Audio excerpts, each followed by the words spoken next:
Like, subscribe, and get notified. Chief Minister Pramod Sawant on Wednesday stated that few people who are adamant in not bringing development into the village and that this mindset is harmful for the next generation. He further added that the proposed law college at Mayam will change dynamics and overall development of village. हांगा थोडी मानसिक प्रवृत्ती जाल्ली आसा बरें कितें येताले ताका विरोध करपाची अरे गांवचो विकास केन्ना जातलो गांवचो विकास बरे प्रकल्प येयल्यारूच जातलो जर बरो प्रकल्प येयलोच ना जाल्यार विकास कसो जातलो आमी येवकूच दिवचे ना हे कितें रे येवकूच दिवचे ना म्हणजे कितें म्हणजे तुमकां गांवचो विकास नाका अरे गोंयचें स्वतंत्र कुणी दवरला म्हाका सांगचें मरे भारतीय जनता पार्टीच्या सरकारान केला अभिमानच सांगता ताका 50 वर्सां कोणी केला तें म्हाका सांगचें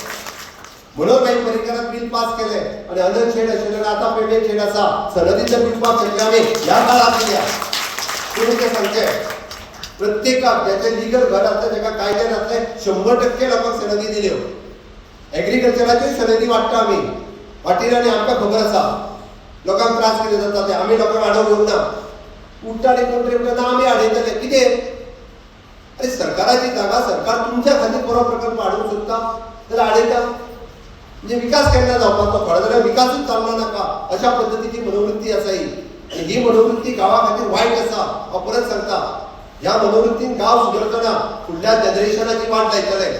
अरे आयज एखादें जर इन्स्टिट्यूशन हांगासर येता आसत जाल्यार फुडल्या 50 वर्सांक आमकां पुराय आमचें जनरेशन बदलतलें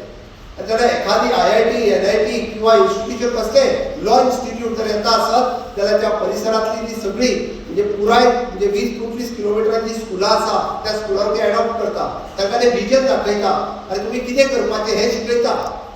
गोंय मुखार सरता हे बी तुवें सरता गोंयकाराच्या भलायकेची सरकार काळजी करता खोकली जोर आयल्यार वजन कमी जाल्यार हेल्थ सेंटरान येयात आनी टेस्ट करून घेयात टीव्ही सारक्या दुयेंसाचेर करूं येता मात फुकट तपासणी फुकट चांचणी फुकट वखदांचो साथ आमच्या खातीर भलायकी खातें झुजता रे दीस रात 6 म्हयन्यांची वखदां घेवन जगुया बिंदास जागरूक जावया गोंय टीबी मुक्त करूया.